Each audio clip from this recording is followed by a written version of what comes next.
Okay. Okay, I call this meeting of the Monomoy Regional School Committee to order at 6:37. We're a few minutes late because of the executive session length, but anyway, the first item of business is approval of the meeting minutes. Are there any corrections? I move to approve the minutes from February 12th, 2019. Second. All in favor? Aye. Opposed? All right, motion carries. Student representative?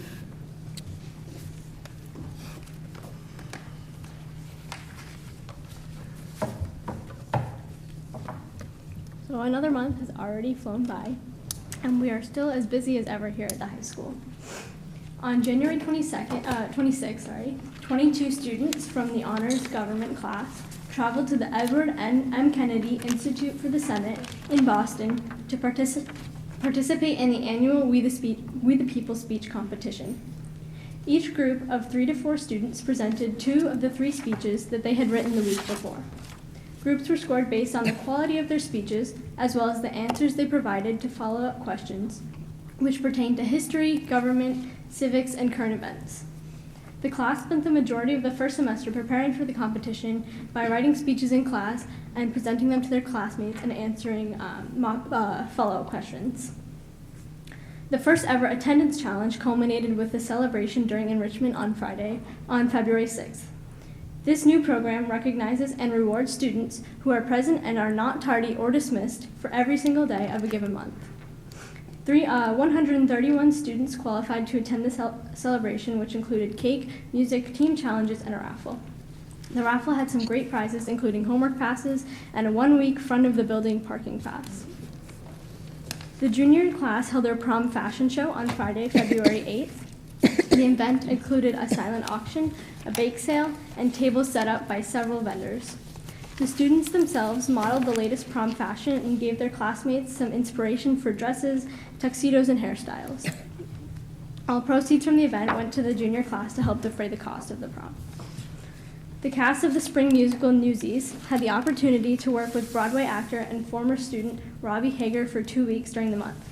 Thank you to the MRHS Friends of the Arts and the Harwich and Chatham Cultural Councils for providing the grants that made this possible. In other musical news, 9th, 8th, and 9th grade students attended the Junior All-Cape Choral Workshop. Junior George Spalt was accepted to the Massachusetts All-State Chorus. He will attend rehearsals for 3 days in early March and then perform along with other singers from across the state and a concert in Symphony Hall. 22 students and 4 instrumentalists participated in the All Cape and Islands Music Festival, which consisted of 2 days of rehearsal on February 1st and 2nd and a concert on February 3rd. Senior field hockey captains Caroline Howard and Aoife Daly had the opportunity to attend the MIAA Women in Sports Day in Faneuil Hall. February has been a fabulous month for the world travelers of Monomoy, as 2 international trips took place during the winter break. The first was the Global Studies trip to Tanzania, led by Global Studies Director and History teacher John Dixon and Assistant Principal Jen Police. After leaving at midday on Monday, February 11th, the students did not arrive in Tanzania until 25 hours later. The students spent the first 3 days in Dar es Salaam, a commercial city on the east coast of the country. Here they took a tuk-tuk tour of the city, learned about the life of a typical Tanzanian, visited 2 museums, took a boat to Bongoyo Island for the day, enjoyed street music, and ate traditional African cuisine. They then took a bus to the Secondary Education of Girls Advancement, or SEGA, school in Morogoro, which was the main focus of their trip and where they spent the next 11 or so days. The SEGA school is a residential school that provides education for girls that would not otherwise receive it. At the school, they helped and interacted with the students in a variety of ways, including repairing books, doing a cultural exchange with the students, playing sports. They painted murals on the walls of the schools and visited a SEGA graduate. They also participated in other activities in the surrounding area, including visiting Sokoine University, the leading school of agriculture in Tanzania, worked on a sustainable and organic farm, visited an orphanage, and went on a safari. On the last day, they hiked a mountain and swam in waterfalls at the top.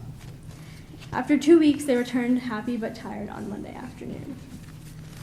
A group of 12 students departed for Spain on Saturday, February 16th, to participate in the second half of the exchange that began here in November. Their first stop was Barcelona, where they spent 3 days visiting the Sagrada Familia, which is a large unfinished church in Barcelona, Parque Güell, which is a public park system composed of gardens and architectures, as well as other landmarks. They then took an overnight train to Vigo, a city on the west coast of Spain, about half an hour from the Portugal border, where they were reunited with their exchange students. Most of the students are staying with the same students that stayed with them while they were here. The American students were immersed in Spanish language and culture as they lived the day-to-day lives of their host students and families.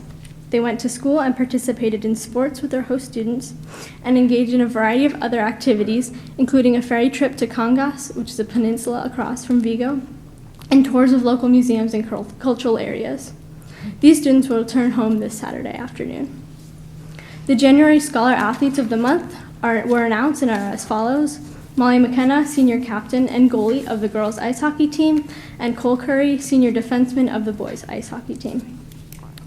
Finally, 3 teams, the boys and girls basketball team and the boys ice hockey team, qualified for state tournament. The girls basketball has already played their first game against South Shore Vocational and won 47-31. The boys basketball played Bourne last night and won 64-59 in double overtime, and they will play Norwell tomorrow night. Okay. Thank you very much. Thank you. Good job. All right.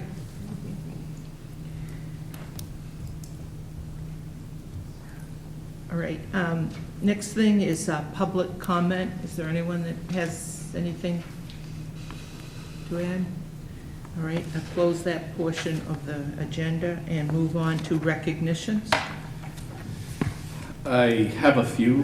First, I'd like to acknowledge that it's our first little snow event. While we had to, sort of deal with do we delay or not, and it's always a little interesting to be sitting there at 4:15 making a decision to delay school when there's still only about 1.5 inches of snow there, but it keeps following.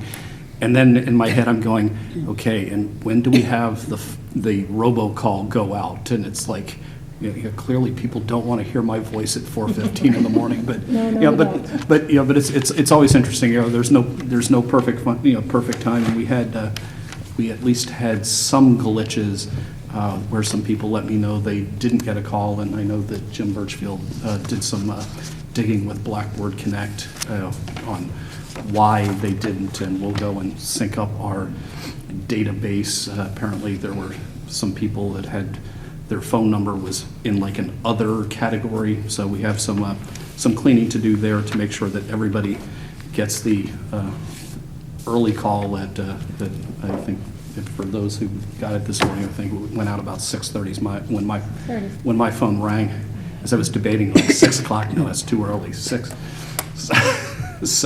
So anyway, it was nice to at least see everybody get in here okay.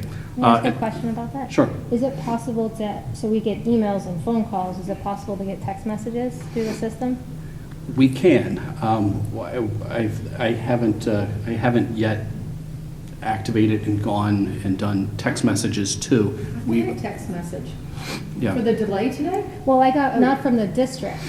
I got a text message from one of the Fox. Yeah, and that's what I that's what I did. I know a couple years ago I sent something out, suggesting to parents, if you use this service, Right. That was pre-Blackboard. because the moment Katie goes and contacts the television station, it's like bing, it shows up as a text message on your phone. But That there's was at 4 something.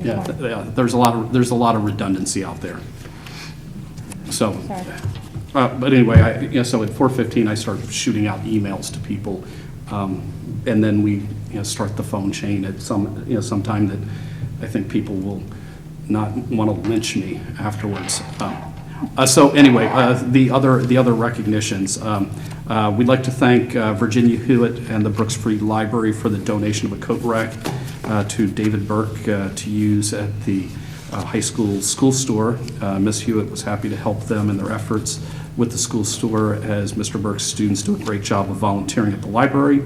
Thanks to the Art of Charity for their grant in the amount of $100 that was used to purchase supplies for the 100% perfect attendance celebration on February 6th.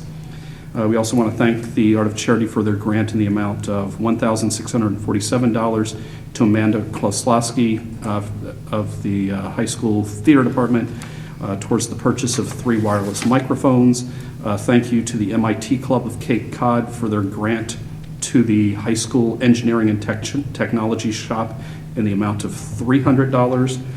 And then to the National Garden Club, they hold a themed poetry contest to excite and encourage young people to express and explore their creative thoughts in different types of poetry. The theme this year was Pop Goes the Seed. 4 Harwich Elementary students were honored in this year's competition. Julia Rodriguez was named the kindergarten first place state winner in the poetry contest for a poem titled Bees. Sarah D'Souza was named the kindergarten second place state winner for her poem Queen Bees. In addition, Julia Zacharias and Lamis Kafel received certificates of appreciation for their participation in the competition. And then we have the HES PTO indoor grade level glow flow runs are tomorrow. All students will run 30 to 35 laps, which will be tallied on their t-shirts that have been generously donated by Shepley Wood Products and 5 Continents Catering. Donors from 35 states have already pledged over $25,000 to support the Harwich Elementary School playground, including many local businesses. So thank you to those who are organizing the Harwich Elementary School PTO blockbuster fundraiser this year. Thank you. On to reports and discussions, and the first thing is the Unit B contract, which was the reason we were in executive session. Can we just take a motion on that, or I have a couple things to say. oh, be my guest? As a part of the negotiation subcommittee team for the Unit B, I'd like to take time to thank the negotiation team for Unit B, who is made up of the instructional assistants and the administrative assistants. Many of the changes in this contract are really aligning the contract language to that with the Unit A, which are the teachers. This new contract, like the Unit A, is retroactive to July 1, 2018 through June 30th of 2021. And again, like the Unit A contract, a couple of the highlights are the compensation increase for the teaching instructional assistants and the administrative assistants, as well as the health insurance incentives that they can choose to do. It's not required, it's option for them to choose an alternative health insurance plan to benefit themselves and the district as well. So thank you very much for the time that you guys spent with us. And with that, I would make a motion to approve the Unit B contracts as ratified by Unit B. I would second that. All in favor?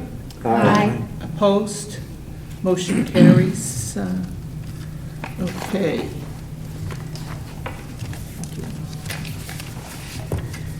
All right, on to the elementary Spanish and elementary science.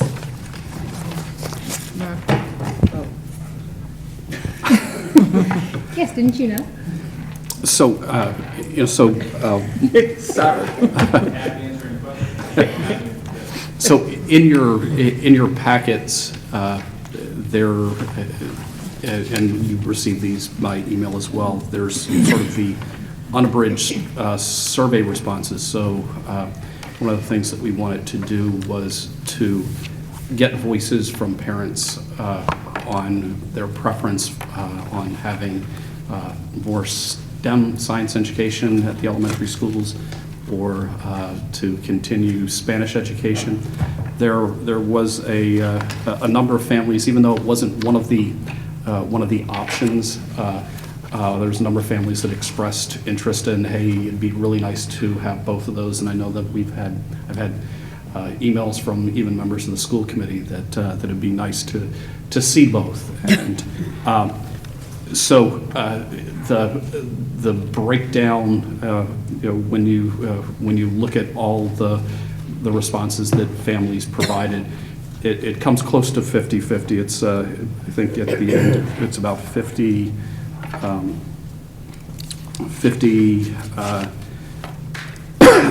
at Harwich Elementary, 54% favored Spanish, and 46% favored science and STEM, and they all had great great explanations on why why they wanted one or the other. What we tried to do is just redact. If they said my daughter Sophia, we've blanked out the child's name, or we've tried to blank out things that were identifiable about a particular family, just to provide the anonymity. But you've got 16 pages or so of comments on both sides of this debate. Any other further discussion on this topic? If not, then as we take a vote, I think I'll do a roll call vote and ask you to say what you're voting, either the Spanish or the science, and why you're going whatever way you decide to go. And I want to emphasize, the reason I'm bringing this to this group is there was conversations when developing the strategic plan to look towards having more science STEM education at the elementary level, and conversations about where do we find time for it and why.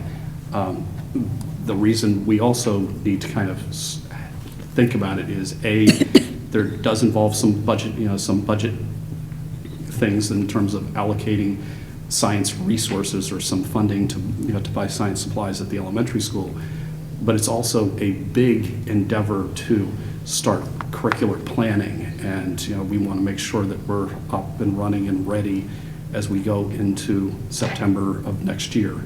So I got a nice email from Joanne, and it was like sort of acknowledging how big of a challenge, and because I think what we've tried to share, it's not just to look at science as, okay, our kids are going to get 45 minutes of science. I'd say that's like trading Spanish for science. It's the concept is provide science STEM instruction and weave it in an interdisciplinary way into the rest of the curriculum, so that we're seeing the amount of STEM that's happening really blossom at both elementary schools. Is there anyone that wants to start, or should I just start with Joe and go up the line? Joe. All right, Gives us Joe. a 30-minute start, Donna, perfect. Want to take it, Joe? Take it, Joe. Yes, thank you. My vote is in favor of science STEM at the elementary level. I would say very quickly, we have a choice between two good things, and we have to determine or distinguish between, in the future, what can be made, what will be good or better, what can we make better, and which of the things we can make better would be more valuable. I think the worst thing we could do would be to try and take time from other classes or courses so that several would be reduced and would be less effective in the hope of supporting one. In other words, I think there isn't a third option, there isn't creativity, there isn't let's find an interesting way to do this. These really are the options that we have, as difficult as it is. And we're not going to increase the school day and so on. So our best guess now is to think of what will our students need more of in the future. That's one criteria for me. And the other is, frankly, to bring our district more in line with state mandates and MCAS exams that our students will be taking later on in their educational career. And it's not that our students, I think, are doing badly in these areas, but those kinds of exams and the content of them is always going to be changing and developing, and we need to keep pace with what our students are going to be confronted with. So I think this is a little bit briefer than I was last week. So again, to reiterate, my vote is that we enhance time for the science STEM program at the elementary level. Thank you, Joe. Tina? Well, I'd first like to say that I am in support of adding a full-time science teacher at Harwich Elementary and a part-time science teacher at Chatham Elementary for the reasons we've been discussing for the past 2 weeks. I do, however, feel the need to speak on behalf of arts and culture. As someone who has advocated for arts and cultural programs in education for the past 2 decades, as a parent, a PTA president, a regional PTA representative, and as a chairperson for our local cultural council, and in conjunction with the Massachusetts Cultural Council, it has been my experience that when curriculums are being adjusted or when budgets are being cut, it's always arts and culture that are on the chopping block. And while I understand the scheduling challenges, there's not enough time in the school day, which I do understand, to include everything we want to include while honoring what the state mandates and preparing our students for the society in which they'll be stepping into when they graduate from high school. It's truly unfortunate, though, that it's arts and culture that always gets the first bump. This, to me, sends a very confusing message to our families who value arts and culture, and to our students who have particular talents or interests in these areas, that this type of education isn't as valued in our society. And this isn't solely directed to Monomoy, it's the case in every school system all over the country. And for me, on the elementary level, it's less about immersion and more about exposure, giving our elementary students opportunities to explore arts and culture. I don't expect any of them to master artistic or musical concepts at that age, or do I expect them to master a world language.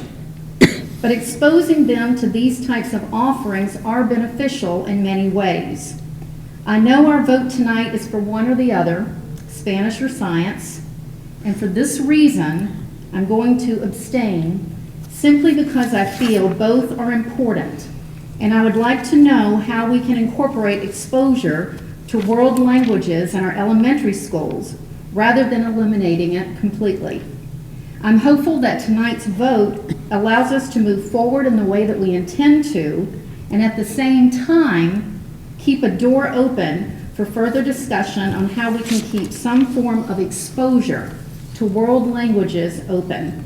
I appreciate this opportunity to express my comments. Joanne? You can give me the hook at any time, but about 3 years ago, I had the good fortune to go to the Conference of World Affairs, Colorado University, Boulder. And the keynote speaker was Dava Newman, Dr. Dava Newman, and I will tell you her credentials. I will read them to you because, quite frankly, Dava Newman is the Apollo Program Professor of Astronautics at MIT and at Harvard, MIT Health Sciences and Technology faculty member, and she ran the NASA laboratory at MIT. So I thought, oh, this ought to be good. And in came this woman who talked about, you're going to really love this, not STEM, she talked about STEAM. And she talked about how to integrate the disciplines, and I was absolutely fascinated. She ended up with the STEAM because she was creating a suit for the trip to Mars. And she knew it had to be thin, but it had to be able to do everything that a suit had to do. So she worked on it, and her scientists worked with her, and they came to naught, called the Fashion Institute in New York, and brought in fashion designers who designed the suit ultimately. So they did the science, FIT did the design, and that said so much to me. Now, I come from a history English background, so this is a lot of convincing. I just believe in integrated learning. I believe it makes more sense for the children to make meaning of text, whatever it be, whether it be numbers or words, and they can make meaning together, and there's communication that happens, and there's creativity that happens, and problem solving. And so for that reason, I really have to go with the STEM. I feel it's the strength, it's strong for the children. And that's it. Thank you, Joanne. Terry? Thanks, Donna. Personally, I think it's heartening to hear this type of conversation with colleagues who are talking about kids and learning, and the choices are always difficult. In one sense, it's like stealing from Peter to pay Paul. But in a sense, it could be borrowing. I, too, will affirm a vote for the STEM and the science insertion into the K through 4 45-minute period. I do it for two reasons. One, I thought, Joe, 2 weeks ago, your little journey that you took us on, Joe, personally, about your family, your mom and dad, and bilingual, and having that challenge, and then a look to the future was, to me, compelling. That as important as a second language and the skill and where does that all develop, I said to myself that unless we can immerse these youngsters at K2, 3, and 4, we won't get the results of children coming into the middle and the high school to choose year 2 or year 3, in this case, Spanish. And so even though we have that taste of enrichment, I wonder in the long run, for two reasons. One, we're being measured in the future, early on, late in the elementary grades, grade 5, I'm not certain, by an MCAS test in science. So I think that that reason, to me, thank you, Joe, is important enough to say this is the time that we need to step into and maybe garner that extra 45 minutes once a week all year, starting kindergarten, in the hopes that my second compliment to Mark Smith, and that's my second reason, that if in fact, if we're able to link in with those K through 4 teachers that are mainstream academic teachers with a licensed STEM science person, that we probably will be able to, whatever the term is, loop or create a dependence upon that on a twice-a-month basis, where that regular academic elementary 3rd grade teacher is enhanced by that teacher. We have, I think, not in the Spanish world, been able to do that. And so I have hopes that by having that linkage or overlapping into it based on that PowerPoint, Mark, that I think that, because we're really talking about a very small amount of time that you really can't expect K4 with 40 minutes or 30 minutes to really be measurable. But I think in the long run, that it will be important for us to be able to at least measure the youngsters and give them some information that right now they don't have, that they may need to take a measured test similar to all the 350 other communities in the Commonwealth. So I would vote yes to move that 1 period a week into a STEM experience for the K through 4 kids. Thank you, Terry. Jackie? Joe didn't give me enough time. This has been a really, really tough one for me, and being on the committee for a few years, I don't know why this has been the hardest one for me, but a lot of thought went into it, and even to this afternoon, I was still just kind of going back and forth, and I have great arguments either way, and everyone's brought great arguments either way, and there's definitely different ways to look at it, to approach it. It's kind of a 50-50 for me. Reading the responses from the survey, hearing from community members, emails from community members, I have to say I've been split which I was, you know, it's always nice if you can kind of get one way or the other of how people feel, but no one's been helping. So I kind of had to go to my heart first, because that's what my mom always tells me to do, is to go to my heart first, and then look at the facts.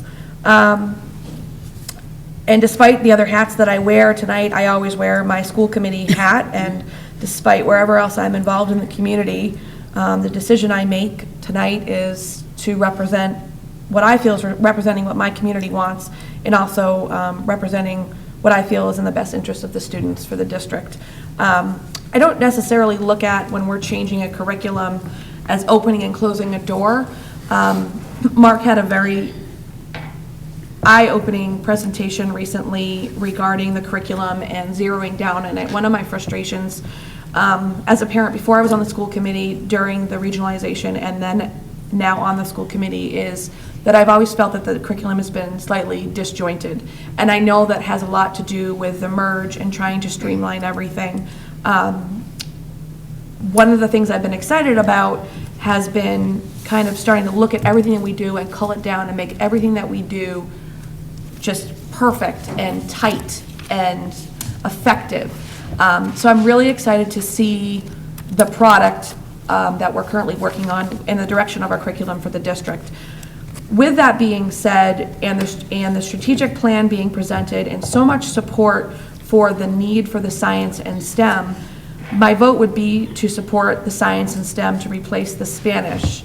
However, what also energizes me is that we've kind of awoken the community to the possibilities of what that program could look like. I think in some respects that program was kind of lost and not enough, and again, it's not staffing, it's structure. And I think this will give us an opportunity to maybe look at it more closely and how we can incorporate it in the future. I don't look at it that it's gone forever. I look at it that it's opening that door, and that we're actually going to walk in the room and now work on it, face those challenges, and make some choices for that. And maybe, you know, years down the line, we'll see ourselves in some type of immersion program. I think there's just more already set up in our curriculum to support and sustain this STEM program, that we don't have to change much with our technology, including, I think we still will include science pieces in our classrooms. Our math is growing. The technology piece, again, we have, and the engineering we can incorporate as well. So where that already has the support, I'd like to take it as an opportunity to relook at Spanish and how we can emphasize it and make it better. And I also think that there's other ways we can still have that cultural exposure in the school. And like I said, we've energized the community members and ourselves to challenge ourselves and how we can still have Spanish. Let's think about it. It's not gone. It's not gone unless we say it's gone. So maybe it's after school clubs how we start it, but that's kind of the positive piece that I look at. But I will be supporting the STEM science program. Thank you, Jackie. Sharon? So I'm concerned with what's happened with science in the last years nationally. And so I'm a big supporter of science. However, nothing has been brought up about any of the arts or foreign language, Spanish, to be problematic before this. So it's not, there's never been any issue with any of the unified arts. They've all been valued. I think they are all of value. I do think we do have some problem of not, of needing to enhance our science. I'm not willing to do it on the back of other things that are of equal value. And so I support what we've been getting for our surveys, to keep it as it is till we find a better solution that doesn't diminish other things. Thank you. And, Go back around again. Okay, so I think back to what was started years ago before we were Monomoy, and where Spanish came in. And I think that it was a fantastic idea to bring it into the elementary schools and expose our elementary school students to a second language. In this case, it was Spanish. And I don't think that this was what was envisioned, is coming to a point where we're trying to decide, all right, should we take away a Spanish special and replace it for some additional science time? So I actually have kind of twisted a little bit to say that I put a lot more thought into wanting to see the elementary school students experience all the cultures, not just a Spanish culture in the elementary schools. And so I truly feel that the cultural and language exposure is a experience that elementary school students should have. And I also feel that it does currently and will continue and can continue in other areas, not just in a specific Unified Arts UA special pull-out for the elementary schools. And no, I understand that it's not a devoted time every week for them to learn a specific language or have that time. I do feel that through the arts, through music and their art class and social studies and their English language arts classes, during those time blocks, there can be, and there already is, so it will continue, I would assume, the cultural exposure for those students. So mostly for that reason alone, I would like to see the additional time at the elementary schools put on to science, specifically for science, and then more generally into the STEM areas. And I believe that when Mark did his presentation at the last meeting, it's not a let's take away Spanish and put in science because we don't have science. We have science in the elementary schools, we just don't have enough science in the elementary schools. And this would be bolstering that science program at the elementary schools. And having two children go through the elementary school, I do see it being a need. I feel that when they both got to 5th grade, and all of a sudden they were taking a dedicated science class, it was kind of eye-opening for them. And I would like to see some more dedicated time at the elementary school, and I think that this is a good way to do it, where we will not lose what's there. Because again, the cultural exposure at the elementary school is still going to be there. That's not going anywhere. They're just not going to have that dedicated 40-minute block once a week where they go to a Spanish class. And again, I'd like to see it exposed not just Spanish, but French and Latin and all the other languages that aren't going to come to me off the top of my head. So I think that that's important, and I think that happens already and will continue. So I would vote for the STEM. Thank you. I too am voting for the addition of STEM in science. My personal research has indicated that such instruction will encourage students to be curious about the world around them. It's important to learn about life and nature, and science is the search for the truth. So grade 5 will bring Spanish immersion and opportunity for meaningful learning of that language and culture. But for now, I'm going to vote for the science and STEM. So with that, I think we have six for the STEM program, 1 for Spanish and 1 abstaining vote. So I guess the motion, it's not a... The motion carries, but it's 1, 2, 3, 4, 5 for science. That's fine. Why don't you just do a roll call? Is it a half versus a whole? Yes. Is that what you're thinking? So I think it's going to be 4. 3, 4, excuse me, yes, I Four counted an versus extra, thank two. you. One and 1, 2, one, I 3, think. 4, 1 against, 1 against, 1 abstain. Okay. I counted somebody twice. So, Hence, we need more math. Calculations. Really? And these are just haves and woes. all right. So what? 6. I too were lost with that answer. If you were weighted, I it was would gonna be say, 3.5, 1, Yeah, and she 1. wasn't. We should probably explain that the way that our regional agreement states is that Harwich members get a full vote and Chatham members have a half a vote when we Okay. calculate our votes, just Okay. for the public who's watching us at home. Okay, thank you for articulating that. That's the end. Yep. So the vote, the motion does carry for STEM and science, bottom line. And Members aside.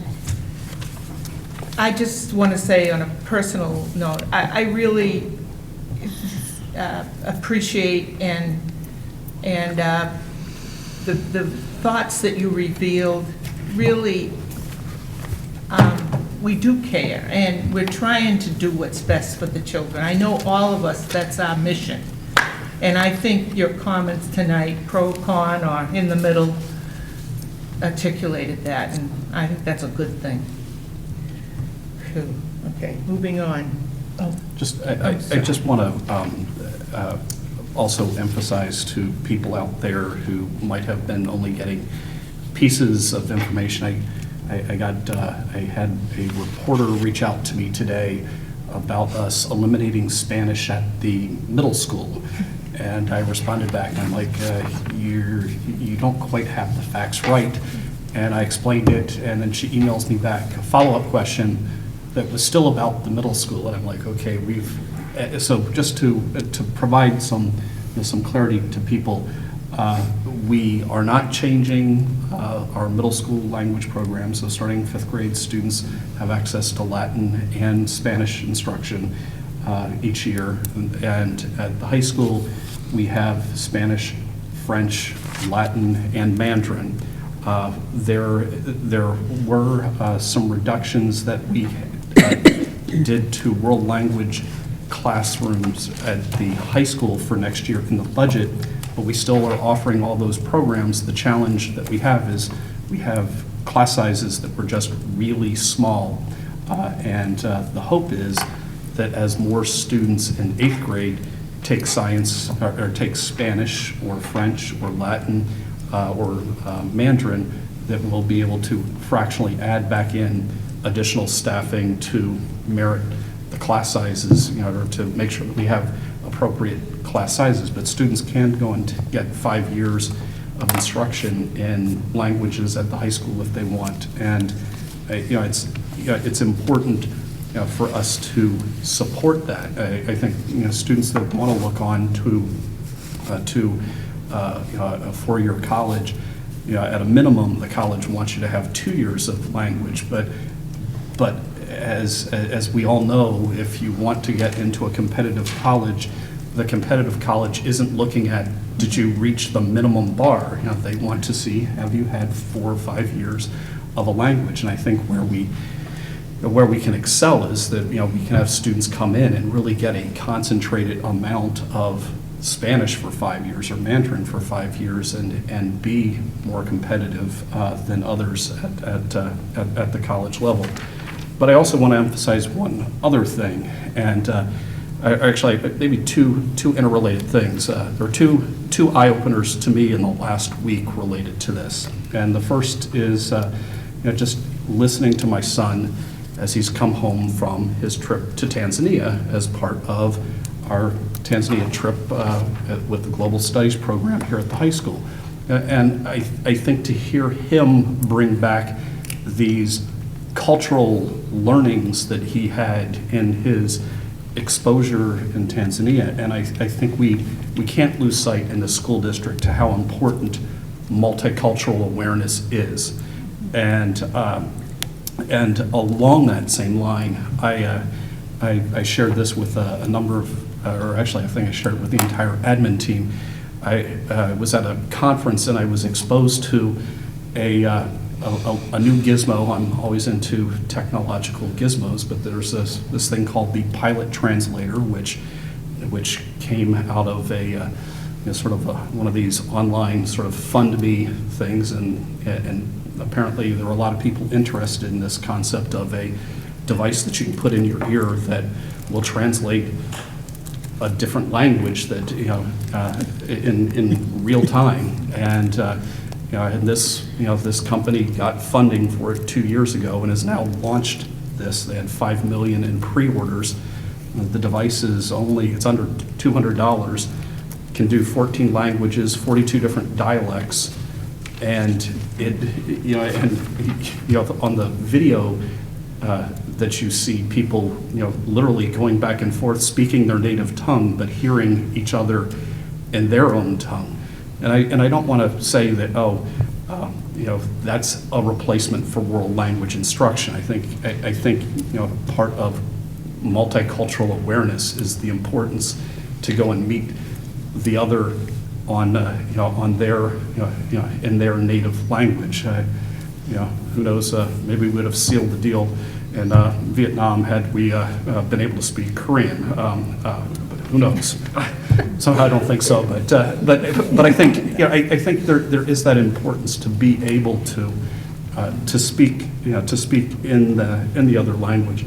I also I think to kind of pick up on Tina's comments, and maybe this is a challenge for our new curriculum coordinator, and because I love giving Mark more work, but I think it might be good to maybe this time next year or sometime next year have Mark come back and do a report on multicultural initiatives that are happening at the elementary level, because it's just because we're shifting to provide more of a STEM interdisciplinary approach at the elementary school is not that we're shifting away from any multicultural awareness at the elementary level. And I think that we can look at building into the curriculum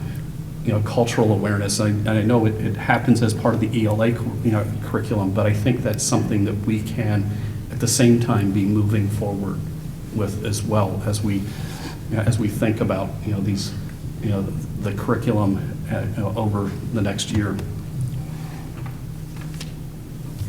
Thank you. All right, moving on to the resolution in support of full funding for our public schools. But Sharon? Yeah.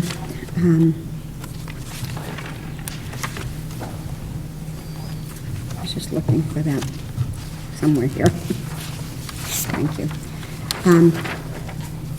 So I happened to be going to Stop and Shop a few weeks ago and saw a bunch of teachers out there, and it wasn't anything about negotiations. It was just spending their time volunteering to make people in the community aware of that our funding is no longer at the level it once was. And I could read this whole thing about whereas, this and that, but basically the salient points are updating the foundation budget formula would bring Monomoy Regional School District up $1.8 million in additional state aid each year, allowing this district to move more close to providing all students with the education to which they are entitled as residents of the Commonwealth. And so I'm asking that each of you read this. That's the salient point about it. This year, there wasn't even any effort. The legislature failed to pass any foundation budget. So I'd like for us as a school committee, I'd like us to offer a motion that we all as a school committee sign this and send it to our legislative branch. Sarah and Julian.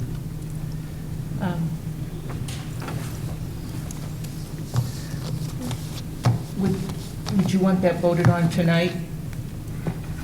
If there's not any discussion, we can wait. I don't care. Okay. if Do somebody I hear a wants. second then? I'd second it. All in favor? Aye. Opposed? Okay. So,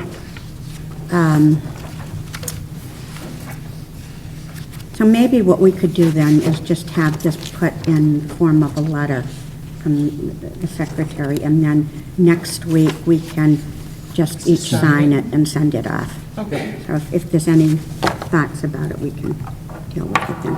Thank you very much. If we do this everywhere, maybe the state will respond to us. Okay. Thank you. Thank you. All right, the CVEC round 4 adder. Adder or subtractor, I don't know. Katie Isernio, Business Manager. In your packets is information from the Cape and Vineyard Electric Cooperative, CVAC. If you recall, that's Liz Argo has come to us before, and we have the net meter credits that are on our electric bills with our participation with some solar initiatives and wind turbines. There was a phase 4, which are for photovoltaic panels for roofs as well as landfills, et cetera. This is the last round of it. And prior to the building being completely closed out through MSBA, we were not able to participate in the potential of having solar panels on our roof here at the high school. And when the building was built, it was designed for the addition of the PV installation. This is informational for you. We are participating along with 22 other community and districts, and Cranberry Valley is one of them, et cetera, that the CVAC has put together a request for proposal for different businesses to bid on this contract to install the PVC on the roof, and we're one of the members. And then when that, I believe it's in April, is when they would be getting the bids, that then we would have a vote here to participate. And it would be at no cost to the district. The only cost would be the couple $100s that we had to pay to be part of the RFP process. So this is really just informational for everybody, but there will be a time that we will be needing to vote to approve to install solar panels on the roof here. We have Met Howard Elementary School. I think that's the only other school that we have on. Okay? Okay. Thank you, Katie. Thank you. School choice? So each year, the school committee has to take a vote on whether or not to be part of the school choice program. And then we report back to the state whether or not we are open to school choice. So we have to have an annual vote of the school committee to be part of the program. If you vote in favor of being part of the program, then we will sit down as an administration, look at where we have potential openings, what grade levels we anticipate having openings in what buildings. We'll post that for families, and then families can then come to us. Alternatively, the school committee could vote to not be part of the school choice program. It doesn't mean that the students that are currently with us can't be with us. If they've come in through school choice, they're entitled to be here until they graduate from high school, but it's just an annual vote that the committee needs to take. My strong recommendation to you is that you vote in favor of accepting some school choice students on our end. We will be looking at classrooms that we can have the additional student that, we have undersubscribed classrooms, and fill them with a student that will be bringing in a check for $5,000 for the empty seat. Ever since I've been here, I have not advocated for bringing in entire classrooms of students, because that's not fiscally responsible. We don't bring in enough money to pay for all the costs in terms of personnel costs that you would have associated with an additional classroom of students.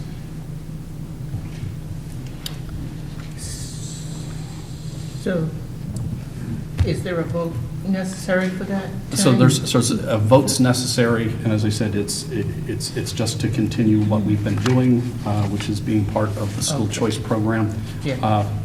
We will do an analysis of what grade levels we anticipate having school choice seats available. So, for instance, just off the top of my head, I anticipate we'll have some space available, maybe at kindergarten at Chatham Elementary, but likely not at Harwich Elementary.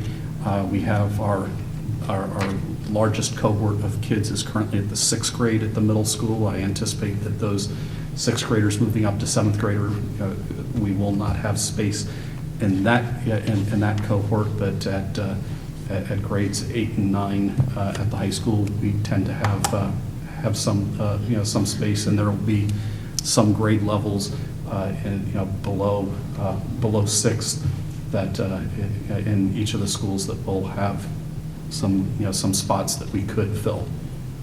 Okay, could I have a motion? I move that we continue to participate in the school choice program. Second? All in favor? Aye. Opposed? Motion carries. Jossum scheduling? Say that 10 times fast. Say that 10 times fast. I know, I forgot to say it once fast. So I just wanted to have Bill come and give you sort of a high-level overview of how we will be bringing Jossum back. It was one of the pieces in the contract that was negotiated. Bill can give you some highlights on how a schedule within a schedule will operate to have Jossum happen. Thank you. Bill Burkhead, principal of Monomoy Regional High School. And I'm excited to be here tonight with the good news that Jossum returns. And so I want to talk a little bit about it. And I thought I'd give a little historical perspective. It's been a while since we rolled it out, and some of you may have remembered, some of you may have not, but for our viewers as well, to give a little background on the importance of Jossum and what it means to us.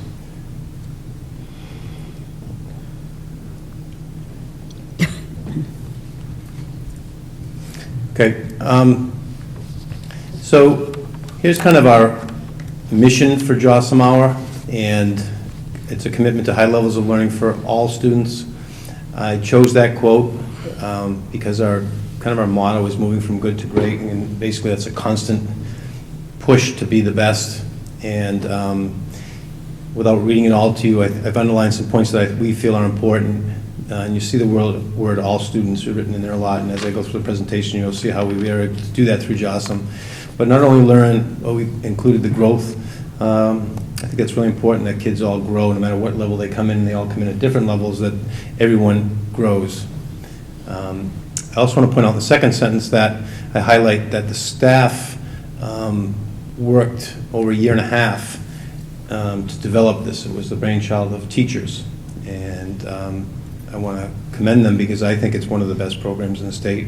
We've had several visitors from other high schools to come down and visit and watch it in action. We presented at the Mass State Association of Administrators over the summer 2 years ago to high acclaim. So it's really nice to be back, and it's nice to see the work of teachers being highlighted.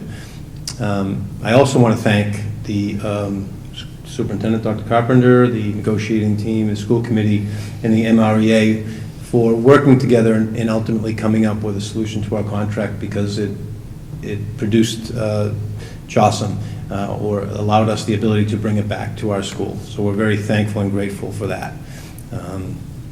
So you can see here that what it does is it adds additional time during the school day to extend learning and enrich it. And I'll get to some specifics shortly. I keep hitting the wrong. Okay. So when I came here, we started off, staff and I, with just asking questions. What would questions we would ask to determine if we were the best school in Massachusetts? And these are some of the questions we asked. And maintaining a high bar. The next one, time is always the most important element that every school is looking for. We've talked about it tonight with the elementary discussion. And the best schools are very creative in how they use the limited time they have to do the most with it. So I think that we found a way during the school day to allow all our students and teachers access to some high-level learning and personalized learning. And so that we're the third one down. What if we could connect each student with at least one caring adult in personalized learning? Some of the best relationship building is done during that Jossum hour. There's a lot of intimate conversations, teaching and learning going on in small groups or one-on-one, and not typically found in a day-to-day schedule. And what I'll show you also is that with this schedule and some creativity, we've added, 33 hours of over the course of each school year of additional time that kids have on learning. So that's pretty cool. And then we would empower teachers and students to think creatively and critically. What that means is there's a lot of choice in here. There's a lot of teachers coming up with their own creative ideas outside of what the curriculum dictates. This is kind of a one-off where they can do their thing and offer kids some things that they're passionate about. Also allows our kids a lot of choice in what they want to do. And when I share and get into this a little more in detail, you'll hear that the kids also have options to come up with their own ideas and clubs and activities that they run themselves and have done so. All things that we weren't able to do during the course of a regular school day. And the morale piece is huge. After doing this for a year and a half now, it became the heart and soul of our school. And the anecdotal stories I could tell you would fill 2 books. So I am very passionate about this and have seen it work like I've seen no other program work in any school. So the last one is,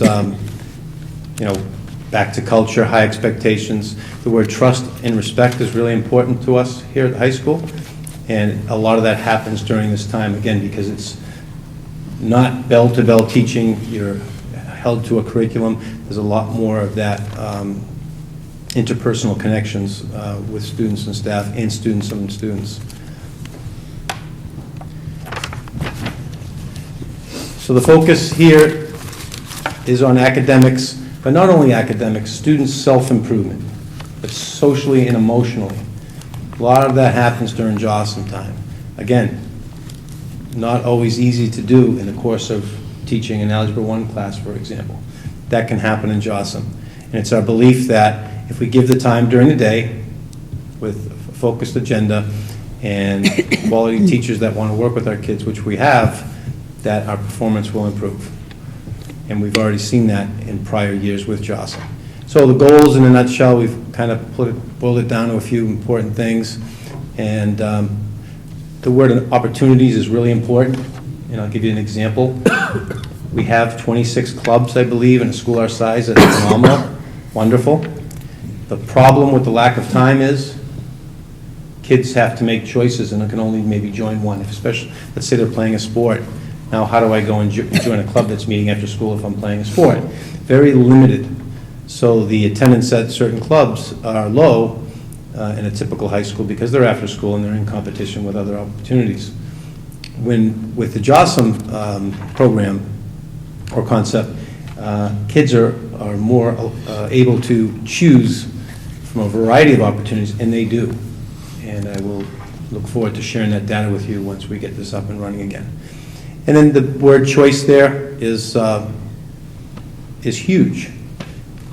The kids love to have the choice, and they miss it.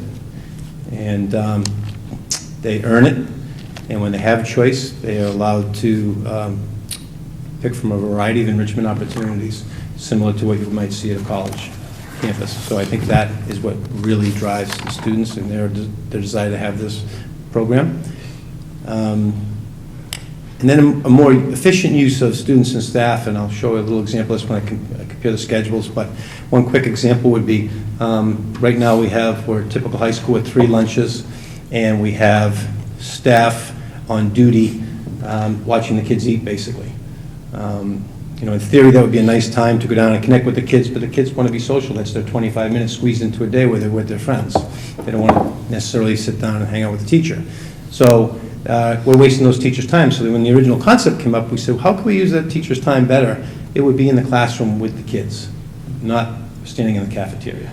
So this, in the visionary respect, that way, is now the administrators are the ones walking the building during JOSM and supervising whether teachers are in the classroom with the students where they are at their best.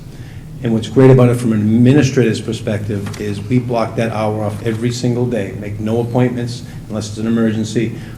All 3 of us are out and about, and it's the best part of our day, getting to know kids, getting to know the teachers better, dropping in more informal conversations with kids and getting to know them and learn about them. I think that's really what's made our school strong and which really helped me grow as an administrator. So that's going to be exciting to bring that back. And We talked about the other bullets, so I'll move on. Opportunities. So I broke it down into 3 categories here. And, another Jim Collins quote on the top that I think is right on the money here.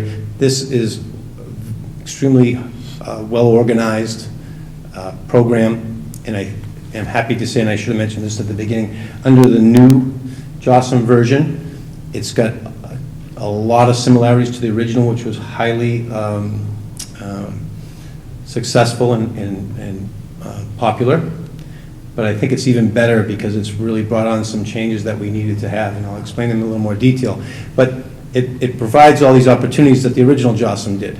These are just some examples that, again, you wouldn't necessarily get the opportunity to have in the course of your day. And I won't read them all. I may pick out a few. You might like some there. When I first read some of these options and then the originals, I said, geez, I wish I was back in high school. I wish I had some of this stuff. I'll give you one example on the extended internship on the far left of a potential enrichment. Our internship is one of the best around, and it's exploding. And it's brought community and school together. We're up to over 44 kids and about 30 community entities coming together and working together. And, it's really popular. The problem with our schedule is it rotates. So it's not every day first block, I have internship class, I can go into work. Today it's at 8 o'clock, tomorrow it might be at 1 o'clock, and that's tough for the community members to have our guests in, so that's really difficult. What JOSM allows us to do is, during that hour, if I have internship before or after that, which I do about 3 times a week, or 3 times in a 7-day cycle, I can now use that extra hour in my internship. So just that flexibility alone, one example among hundreds that I could give you about how JOSM helps kids. The other potential supports in the middle, as we get closer to AP time, the stress levels for our students rises. That's AP exams, MCAS exams. We have all kinds of study sessions going on. If nothing else, it allows the kids in small groups to work with their teachers and feel more comfortable about preparing for that assessment, that major assessment. And teachers work with them not only on the academic part, but also on the mental part, about relaxing and being prepared for that and not over-stressing about it. So the last bullet, too, is also extremely important. Again, counseling and social emotional support. Our guidance counselors absolutely love this. Think about it. How does a guidance counselor see a student? They have to pull them from a class to see them. So now they're missing their academics to get support there. Or they have to go into a classroom or have an assembly to talk about college visits. When a college recruiter comes, we have to pull kids out of class to see the college recruiter. If the kid's interested in multiple colleges, they're out of class a number of times. So time and learning is getting impacted a lot. Now everything revolves around JOSM. We have college recruiters. We can have them come between 12 and 1. Anybody can go. They're not missing any more classes. We want a student assembly. We have it during JOSM. We don't pull them out of class. So I think just the efficiency of that is important, and we run a lot of social emotional programs through our guidance counselors, and our guidance counselors get a lot more one-to-one time with students during this time. And in small groups or one-to-one, students are able to make appointments, go down and see their guidance counselor, college planning, or if they have social emotional concerns, they can get some help and assistance. So that's really important. And on that same note, having the one lunchtime allows kids socially to flourish. Because when you have 3 lunches, the luck of the draw of you being with your friends is not high. And I think what we've seen the biggest impact negatively on when switching back out of JOSM is the students with high anxiety that don't like to be in the lunchroom with 300 kids, that have that one friend in the school that's not in that lunch, and now what do? It's panic time, and I'm hiding somewhere. So what JOSM has allowed us to do is to hook those kids up with their friends, find a safe, quiet space for them to eat, and every single day they can be with that person. And it's also on the social gamut. If you want to be with your friends, eat lunch together daily, like any human would, you are able to do that. So the social piece is huge, and that's a big part of high school, is being with people you're comfortable with and then growing and getting to meet more people. So I think that's a little wrinkle that is not written necessarily. You won't read that, but that's a thing. If you come and visit us, you'll see that social piece. It's hugely important in high school and to our students. And then the academic overtime. This is required. In the former version, it was students may come or go based on teacher discretion. I think the language is more specific here, which is very helpful, that students with a D or an F will go to academic overtime. So those students that aren't performing to where they need to be will get the support. It won't be a choice anymore. It's, okay, you're failing math, we are not going to let you fail. We refuse to let you fail. You're going to be coming with me in a small group to get yourself caught up. And the incentive for the student is that I don't want a D and F because I want to go enjoy all the other enrichment opportunities, and it works. So that's kind of the concept there. And I also put other opportunities that teachers may assign that has been very helpful too. Kid gets a 0 on assignment, missed it or forgot it or something. Teachers often will bring that student back to make that up. Out sick one day, missed a test. Don't have to wait a week anymore to make that up, or after school. Come tomorrow during JOSM, we'll make that test up. Think of the convenience of that, why that information is fresh in your brain, versus the next time that class meets or after school, now you have to miss a basketball practice to go make up a test. So all that little stuff is nullified with JOSM, and it's hugely important. Anybody underperforming? So this is the slacker. This is the student that it comes natural to. Could just come into the class and get straight B's just because there's, they've got it right now. But they could be and should be getting A's. They're not doing their homework. They're not working hard enough. Teacher might bring them in and say, we need to push you a little harder. That could also be a reason. Or the example I gave is any incomplete work to get kids caught up. So multiple reasons why. This is just a visual for you. You won't mean a lot to you, but all it will show, and I'll show a comparative analysis of its current schedule and the new schedule side by side will be a little easier for you to see. But that 1 hour lunch is very unique to any high school. I was in a middle school in New Bedford, we had 6 lunches. Imagine that, we were in lunch all day. It was crazy, crazy. So, it was, it's just, it's tough. So to come up with one lunch, even in a high school, very unique. All 640 students, whatever, are so we have to be highly organized here, but we also have to have trust with the kids, and do the right thing, and they've done that. So that's kind of a snapshot at it. This slide might be a little bit more user-friendly. So I wanted to share the time on learning comparison. On the left is our current bell schedule, and the times are on the left, and then the passing time is the time from going from class to class, and then the actual time in the class is in the middle column, and then the minutes of passing is on the right. And so now it's typically 5 minutes in between each class. We have something now that's, when we don't have JOSM, that was in our first year as a school, we did something really cool, which was kind of probably the start of something like JOSM, where after we were finding that our kids weren't eating breakfast and they were too rushed from the time they got here, they got back. In 5 minutes passing time, we added an extra 5 minutes between that first and second block, kind of unofficially, just with the teachers, talking it out and saying this is good for kids, so that kids could just, catch their breath, teachers the same, go down and get a bite to eat, say hi to a friend. It really calmed the school down, and it was a great thing. With JOSM, we won't need that, so there's 6 minutes saved right there. So if you look on the right column on the right with JOSM, we shave a minute off, of passing time. Now, if you go to a group of high school kids and tell them just out of the blue, we're going to go from 5 minute passing time to 4 minutes passing time, you're going to have a revolt. But when we go to JOSM, it's not a problem. It's not a problem. Because they can get there, but they have to hustle, and it's less social time, but they know they've got that hour and that time now that they can do that, so it's not a problem anymore. We're taking that take 5 away in the right. Not a problem, right, because we're incorporating it. So in the smaller font, even with context, it's tough. I'm glad I have it memorized. On the left, we had, the class time during the day was 330 minutes. And on the JOSM, it's 341 minutes. Now, I'm counting that 25 minutes, obviously, as learning time, because I think it's some of the best learning time. But doing the math there of taking the difference of 11 minutes a day times 180 minutes, it comes up with 33 hours in the course of a year. It's over a week of school. Just by getting a little more creative, by shaving some minute off here. So I wanted to share that with you. Not only are we getting a great program back, but by being more efficient with our passing times. And on the left column with 3 lunches, every lunch you have a 5-minute, they have to get there and back, right? So with 3 lunches, there's 10 minutes, wasted. So I think that was part of the initial concept, was to be more efficient with our time. So not only do we get a great program, we get a lot more learning time and contact time with teachers.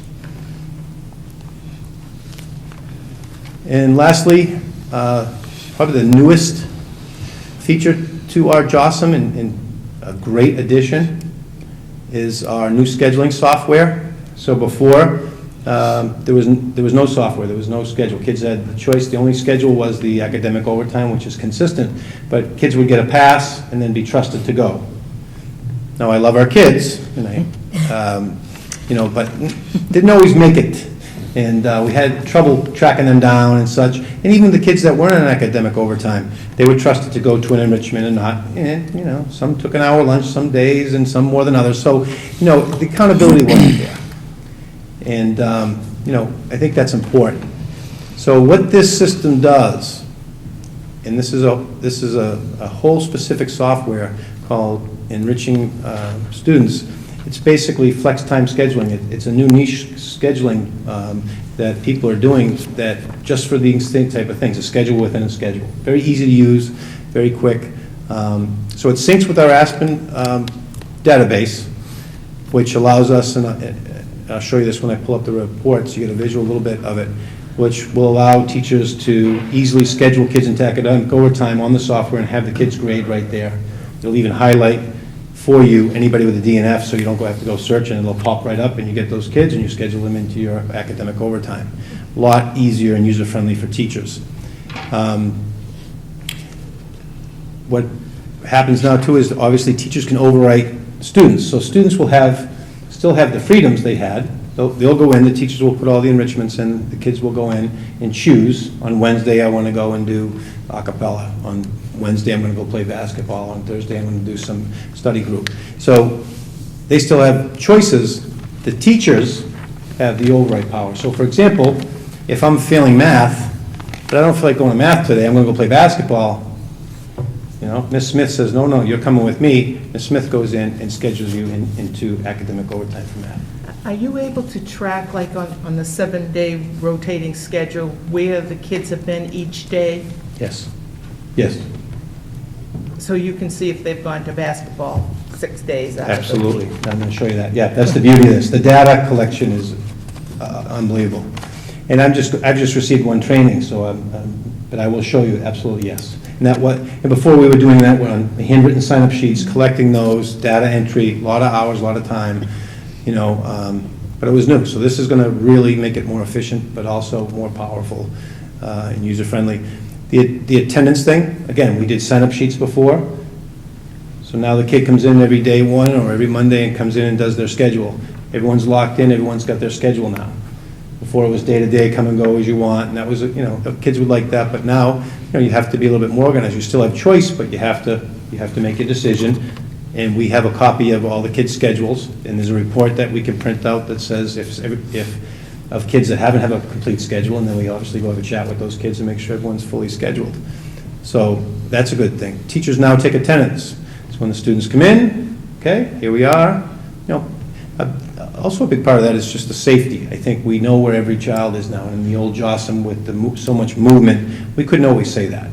And I think it adds a level of safety and accountability for me as principal that we know where all the kids are at all times. So you still have the choice. You still have all the cool things to go to.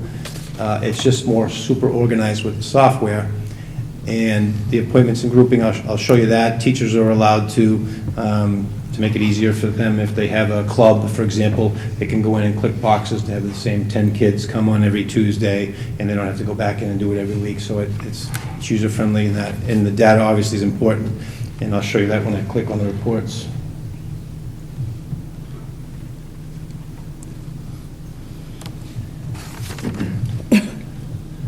So here's the page. It starts off with scheduling features. Oops.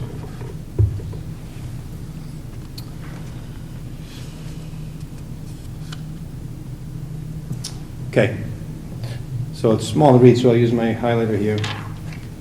So basically, when it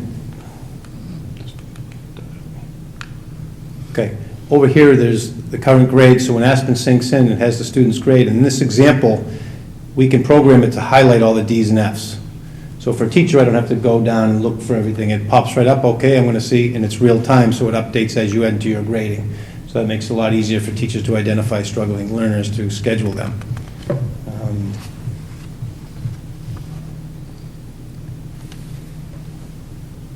And over here, it has schedule any students, so they'll have access to all students in the school for clubs and enrichment opportunities and activities. So, and then there's a bunch of other stuff on all these other ones that we may or may not need as we grow into it. There's some cool appointment type of things that you can make with certain students and that kind of stuff, but that's a little more advanced for right now. So here's the attendance portion. And what I really love about this is not only can you take attendance, but you can also rate the student participation. So it's no longer good enough just to show up to academic overtime. You have to do the work. You have to put some effort in. So teachers are able to, if they want, and we're going to work on this. Present active is is the term they have here. Present inactive. Okay. So and then they can have a teacher comment section here, so a teacher can write, Mikey did a real good job today. Extra effort was awesome. Or, Mikey refused to do any work today and sat there and refused to do any work. Why this is helpful is when we go to parent meetings, we can pull this data, and like Ms. Richardson said, we can say, little Joey's been to only 2 math AOTs and 5 basketballs. We need to get him into more math. And when he's in math, let's look. We've got 3 times that he was not participating or making any effort. So I think it's going to help teachers tell that narrative and work with parents, but also working with the students and sharing this data. And then when it gets to my level, when I meet with the kids, I'll have this data to say, what's happening? Why aren't you putting the effort in? So it just creates a conversation. So that's really unique and a cool feature of this software.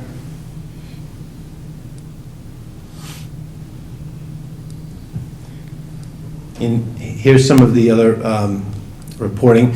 This is the one we talked about earlier. So this is a student database it's a nice colored pie chart there of where each student has spent their time.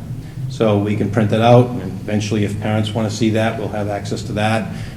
It'll do an individual student pie breakup of where they spend their time during JOSM, and also allow us to do a school-wide picture snapshot of how many kids are in enrichment versus academic overtime, etc. That's going to be hugely important to us.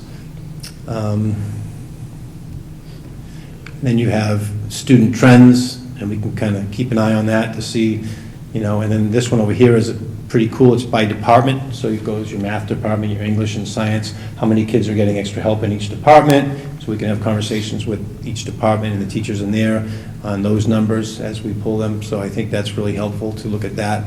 So it's pretty amazing how much information we can get, and these reports are pretty easy to pull. And then this one, if a teacher doesn't take attendance or forgets, we'll be notified, and then we can, talk to them what happened, why didn't we, make sure we need to be accountable and everyone taking attendance, so that's there too.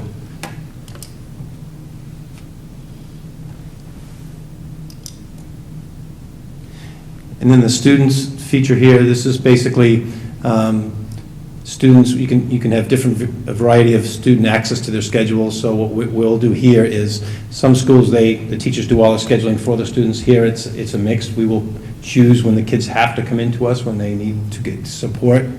Otherwise, students are able to choose activities that the teachers are offering, which is pretty good. So it'll be all accounted for there.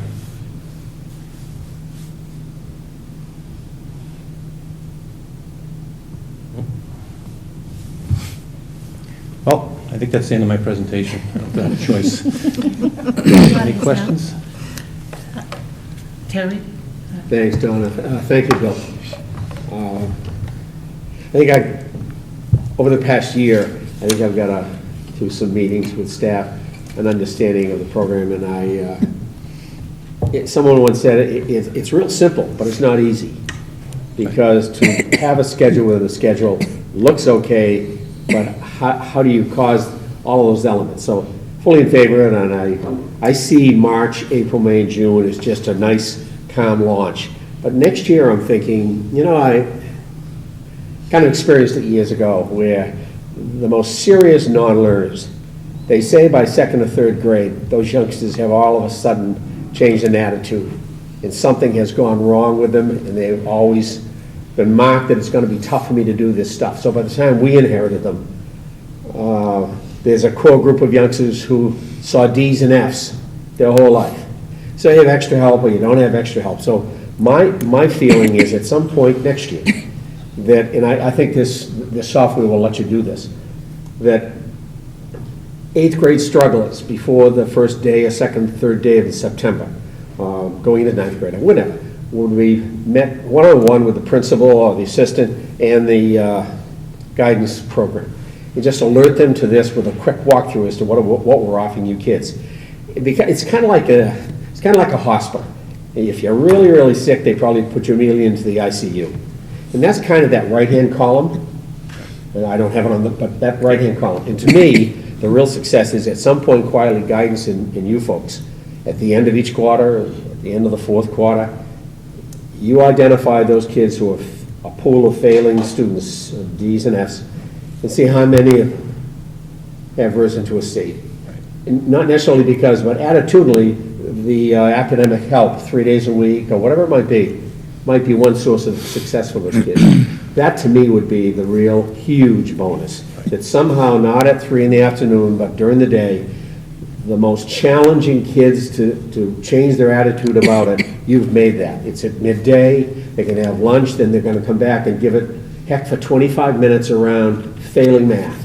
And at some point, that teacher with 5 or 6 or 7 kids, whatever the number is, at the end could say, out of these 7 I'm seeing, 3 turned it around. Right. And that to me is, all the other 2 columns, terrific stuff. Those kids are self-starters and their solid C's are better. Somehow that to me would be a great success to say, whatever the X number of failing and D students, there's a certain percentage we should be able to say that we can turn X around. Not everybody, but enough to say this is truly worth, it's simple, but it's not that easy. So I wish you luck. You got 4 months to kind of just ease in and out. I'm sorry that it is in September, because I too think it's a great way to make change in kids. But we start fresh. Thank you. Tina? Well, I have experience with this, and I just wanted to thank you while you're here.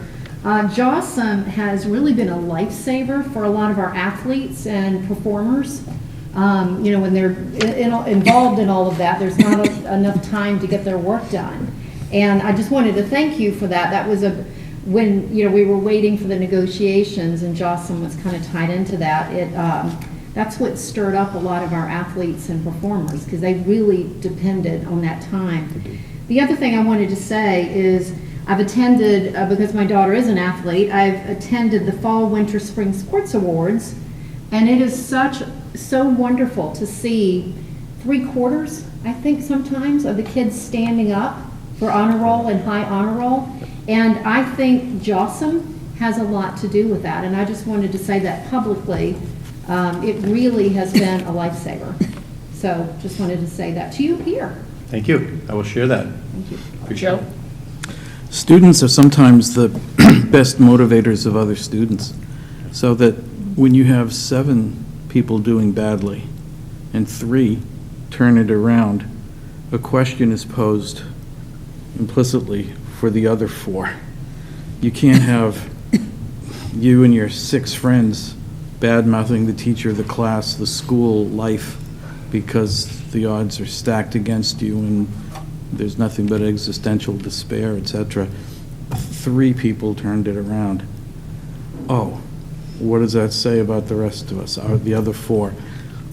I think if you look in the future, what you find is those other 4 are compelled to do a little better, do something a little differently, because they're keeping up with their friends. Students are the best motivators. We had a meeting on February 5th at the Harwich Community Center. It was attended by about 45 people. Dr. Carpenter was speaking to the parents community and some teachers, actually, at the Harwich Community Center. The second question from the public was, what is JOSM and why do we have it? So I think you've done an awful lot of very good explanation today that adds to what we were trying to do back on February 5th. A question that did come up at that meeting was, will JOSM run for the next 3 years? And by virtue of the agreement with the teachers, the intention of the high school is to have JOSM running for the next 3 years, however it may be tweaked. Is that correct? That's correct. There's a clause in the contract that states that a committee will meet equal representation from teachers and administrators to assess JOSM, strengths, weaknesses, tweak it if we have to, and adjust it. And so I feel very confident that that group, we have done in the past, under memorandums of understanding, work very well together to just enhance it internally and make it better. So I'm fully confident that it will be here for 3 years. Yes. Well, and then the last point is, any way that can be done to help teachers talk to each other about their successes. Things come up that you just don't think of or comprehend or fully anticipate, I mean to say. I taught in a French school system, and JOSM became the place where Muslim students prayed. It was a safe spot to pray. There was every place else in the school that was busy, and I was informed of this by the teacher in the previous year. The students had now come to my class, and I was tipped off in this, and my class became a place for Muslim students to pray. It was also an opportunity for ELL students to take high-level honors English in grade 11, even though the writing skills were not necessarily on par with the peers, but highly intelligent, motivated, hardworking students who were not writing as well as others would get a lower grade on a paper with the provision that, come to me, I will be your tutor for an hour. We'll go through this line by line and make this more into English.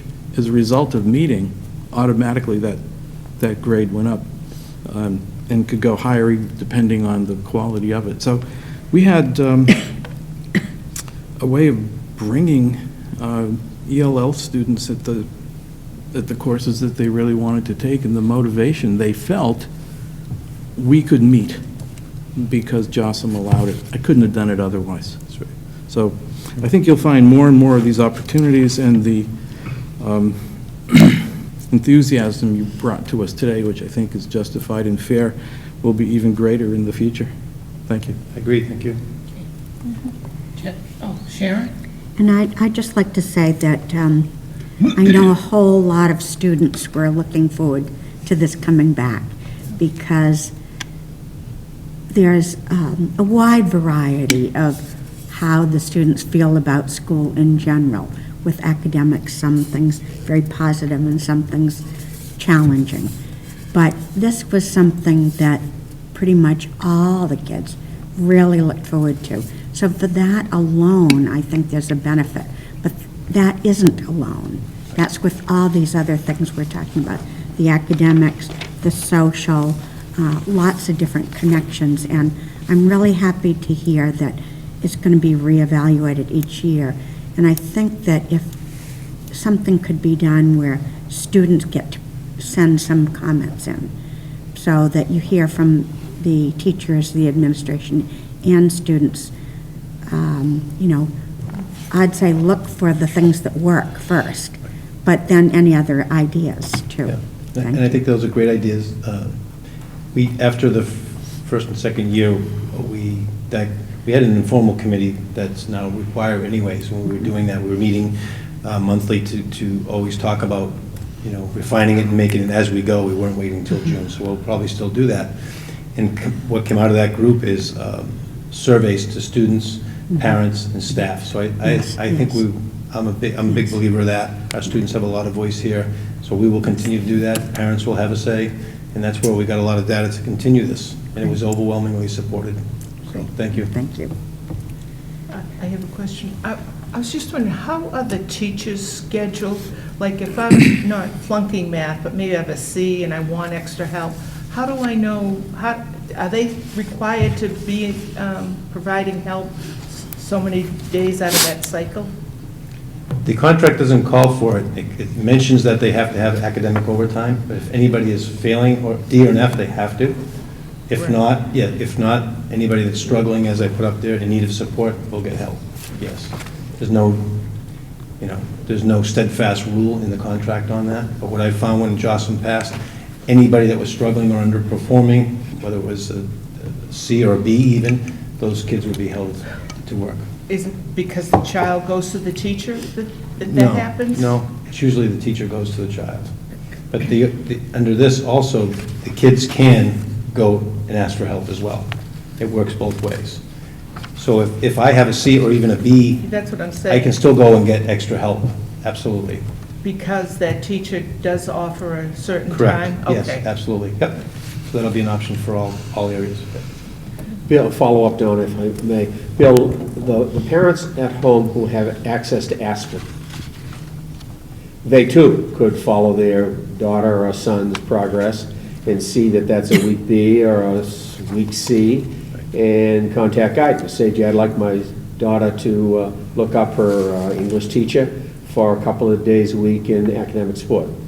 Yes, and thank you for bringing that up. We've actually had, and I think that's why the parents were so passionate about this and supportive of it, is that a lot of our parents do follow their children on Aspen and are supportive, and they will email the teacher or the guidance counselor and say, or I've been in several meetings where it's been, I want my daughter to get academic overtime. But Mom, I got a B, I don't care. You can do better. And so we like those conversations and we like that partnership. So that's happened on numerous occasions, yes. And just quickly, I want to say, I like the idea of the safety of knowing where the kids are. The accountability on the Aspen is a strong piece. Thank you, I agree. Bill, thank you for coming and explaining all this, because it was a kind of a complicated switch from what into the new schedule than a schedule. So thank you for coming and explaining this to everybody. And I very much am looking forward to seeing how, even though it seems like it's a lot more constrained, it's still not.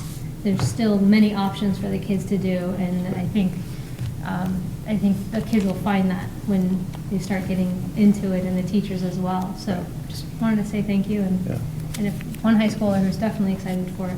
I Mostly agree. for the social piece. And you'll but- hear it firsthand. Well, now we'll know who she is. Well, yeah, her friends and they spread out, so yes, she's excited. She will, yeah, I'm glad to hear that. And I did leave off one slide now that I'm remembering it, just the timeline.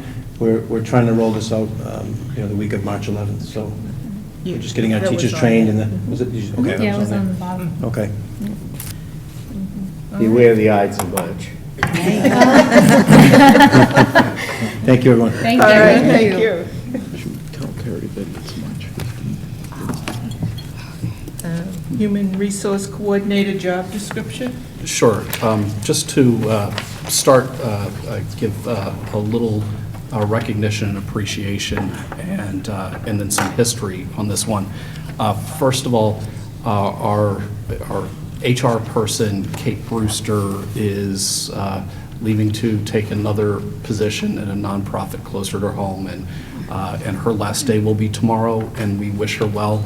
Ever since I've been here, Kate's been a key member of our support staff in central office and has been a pleasure to work with. And with Kate moving on, one of the things that Katie and I wanted to make sure that we did was really define what the job has become, and I want to emphasize become and provide the history here, so that we can post and get applicants for it. Because so Kate was in this role before I got here, and the way it initially came about is that you can imagine, as the district was coming together, there was a Chatham superintendent who had their administrative assistant, and there was a Harwich superintendent who had their administrative assistant. And the benefits part of the school district was actually handled on the town side for both Harwich and Chatham.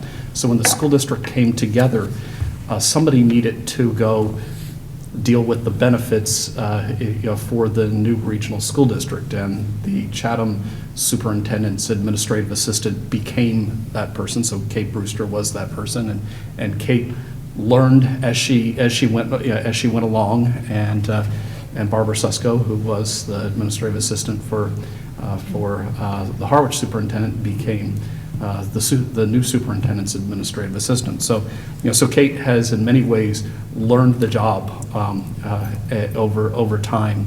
So what we have here is a description of what that job has really become, and a huge piece of it is really the benefits coordination for the school district. One of the things that's part of the new contract that we have with our teachers and with the Unit B staff is to have some health insurance incentives to encourage employees to consider moving from higher cost health insurance plans to lower cost health insurance plans, or to encourage them to think about taking part in this new high deductible insurance policy, health insurance policy that comes with a health savings plan. But all of that involves a lot of education, and this role would do a lot of that educating year to year with the existing employees and with new employees.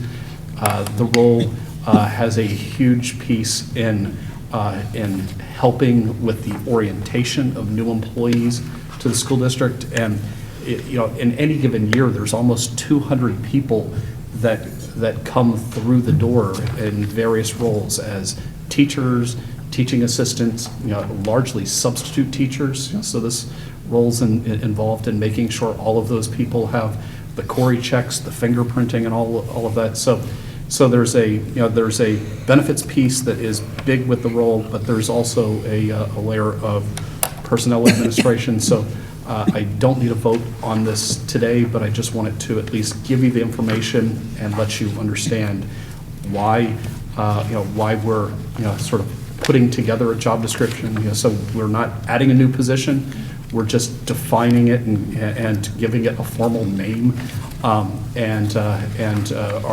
We have used what you have right now to kind of post out there for people to start sending in resumes, and I think we're going to get some good people who have some HR experience to begin with.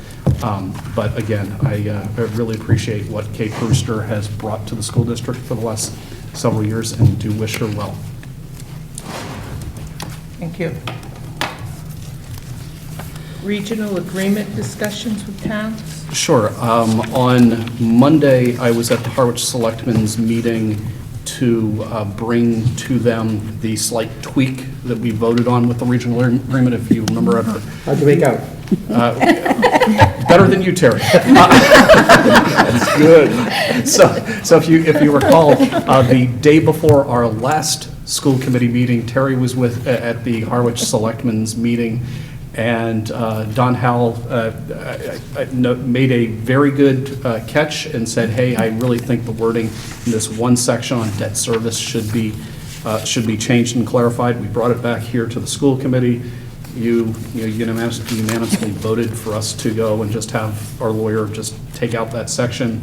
So it was a very easy thing to go back and say, hey, we fixed this one thing. So I was assigned to Jocelyn for 3 days to get some remediation for what went wrong. So they unanimously voted to accept the change and to have that included on the warrant. I'll be going to Chatham on the 25th is when they next can get me on there, so I'll be there March 25th to do the same quick housekeeping, and hopefully it's done, and we'll have it on both warrants. So, and again, for those on, 3 people on television that are watching, there isn't anything substantive that's changing the regional agreement. It's just house cleaning in the document to remove the things that dealt with the regionalization process. Thank you. Subcommittee reports, are there any?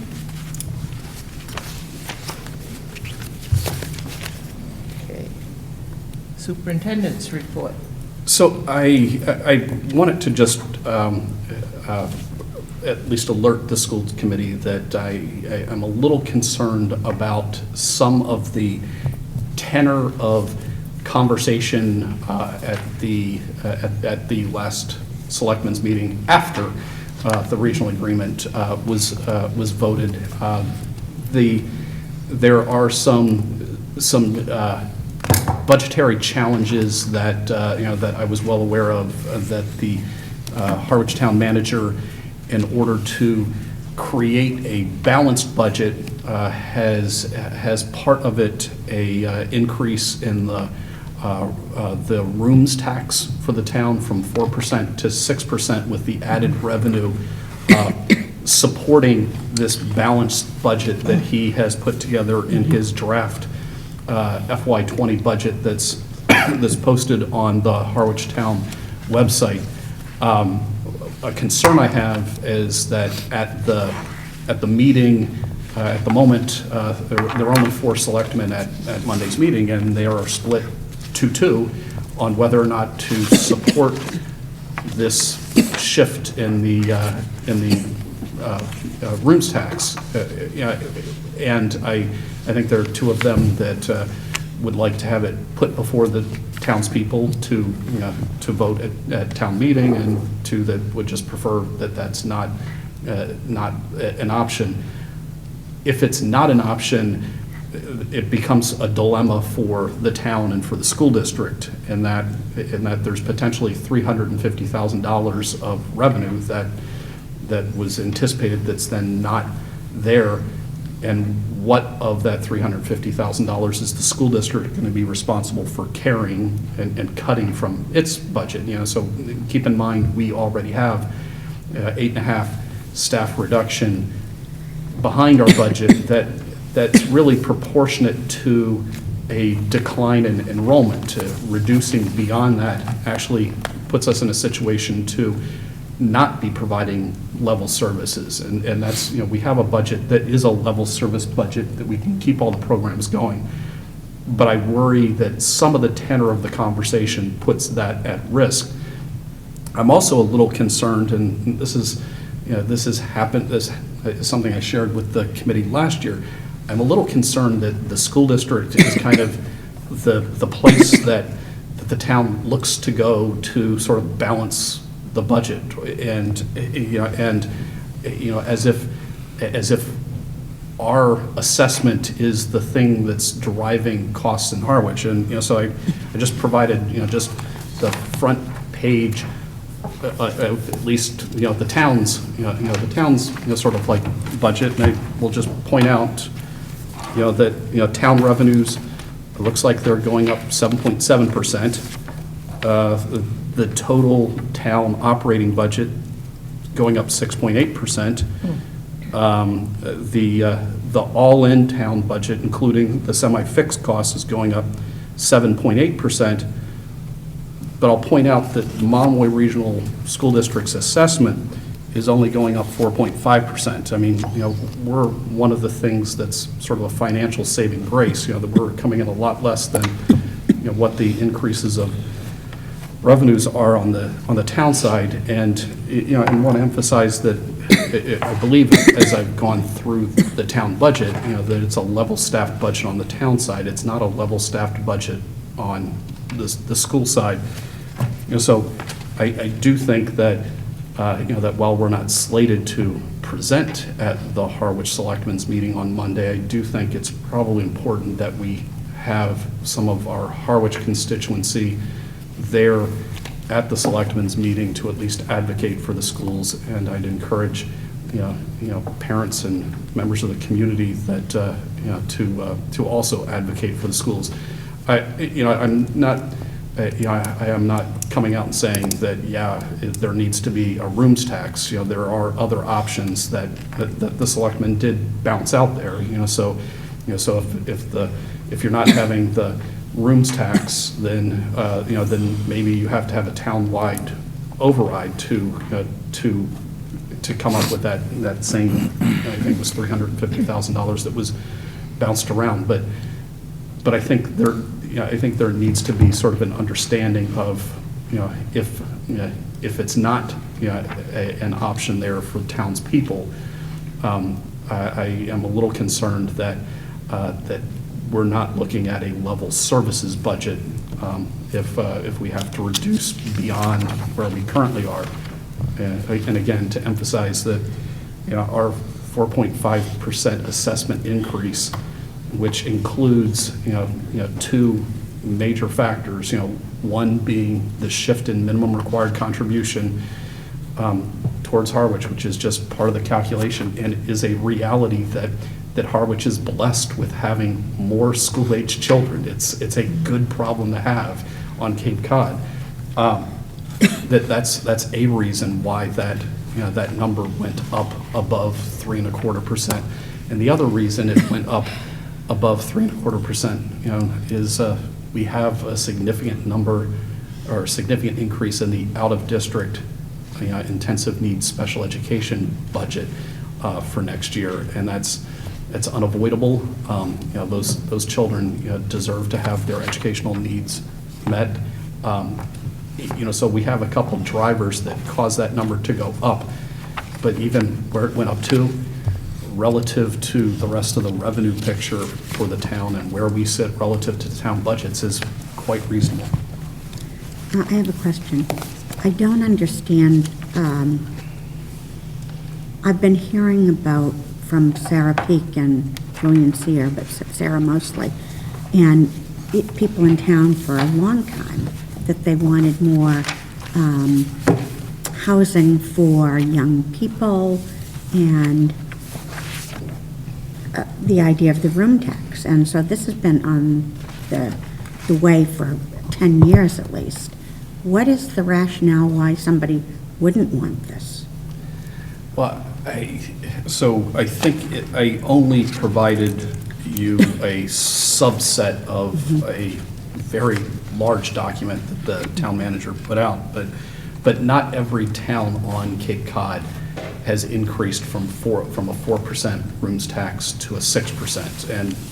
And I, having watched the segment of the meeting, I think some expressed a concern that if a 4%, if Harwich were to increase from a 4% to a 6%, but Chatham maintains a 4% rooms tax, that folks will choose Chatham Bars Inn versus Wequassett. And I don't know. I suspect those that are choosing either Chatham Bars Inn or Wequassett, the extra 2% is not going to matter. But I think that's a piece of it. And I think there are a lot of other tendrils to the rooms tax. That's just only one piece. Does it also cover the auxiliary apartment, or is that something different? It's woven in there, but that isn't something that they can. My understanding is they can't build a budget based on what might happen. They know what revenues are coming in with the 4% tax. So they can model if 4% goes to 6%, yes, okay. But they can't go look at if you're sort of taxing the what do you call them, the short-term rentals. I think some of the conversations that I've seen on the town side is those funds you have to look at a year out. Mm-hmm. Okay. Well, I just can't imagine. To me, this is the best budget I remember us having, and I'm very proud of this budget. I don't see how we could have done better than we did. Yeah, and the thing we emphasized during the budget presentations, had we not had the increase in the out-of-district, this would have come in just at a 3% period. We would have actually been lower than the 3.25. Okay. Madam Chair, can I make, I just want to make just a comment, because it's interesting. In August 2012, my family and I moved from Alexandria, Virginia to the Cape, and we chose Chatham Harwich specifically for the schools. So it's very, very interesting to be in this conversation again, because I remember moving here, and my husband and I went to every school, and at that time, we had a rising 5th grader and a rising 8th grader, and we went to every school, and it was so clear that this, and at that time, it was just becoming Monomoy. And we were so happy, and I just wanted to say that, for anybody listening, because it was a selling point for us. And I feel like we've given tenfold, being here, but I do hear that from a lot of other families too. And so I certainly have made note on Monday. Yeah, my husband and I will maybe speak to that. Great. Yeah, I think the point that Tina just made, which I thought the town manager did a pretty nice job on the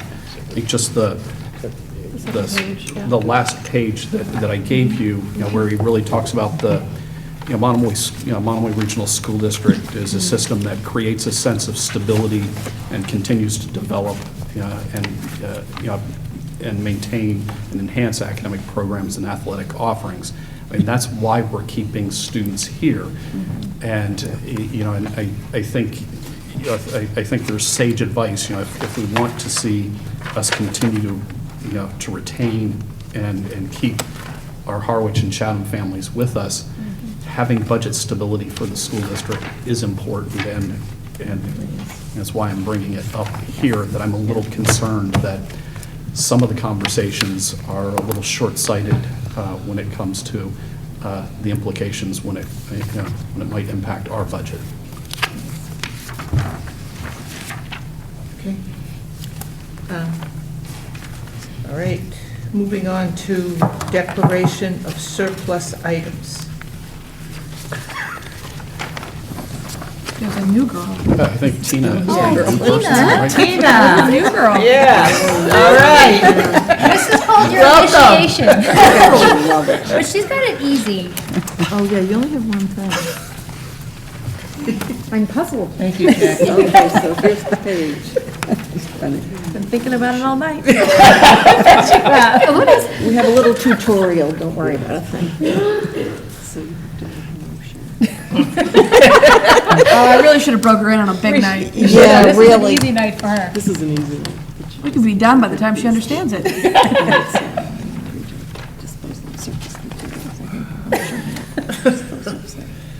Surplus materials, nonfiction. Does it count that you can hear me? Yeah. Make the motion and I'll second it. No. You gotta come in hot. Just bring it on. All right, so I am making, let me pull my mic over.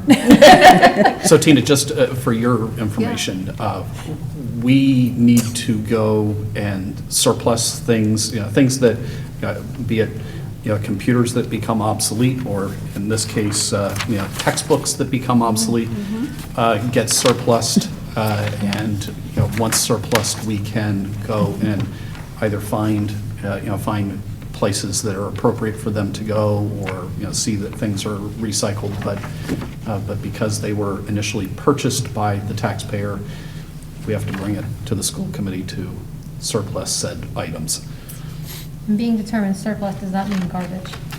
It just means they're going out of the building. This one and this amount. So I am making a motion Good start, good start.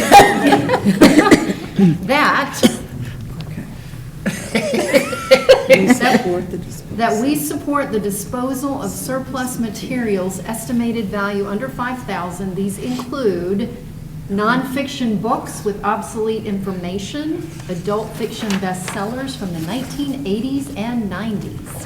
I second the motion. Hey. All in favor? Aye. Opposed? Motion carries. Well, Joanne somehow skipped. I'm thinking Joanne and Joe missed this gig. I think it's That's because Steve Caffrey, was very good So at it. once you After Steve, it start, was me, Tina, and it's been like it's now your job. because you did such So a good anytime job. you see, Actually went from Steve's and Nancy to me, I think. When you get to the core. I'll you have to be entertain a in every chord motion with to every- adjourn. Oh, I move to adjourn. I second My that favorite motion. Can I amen? All in favor? Aye. We are adjourned at 8:36.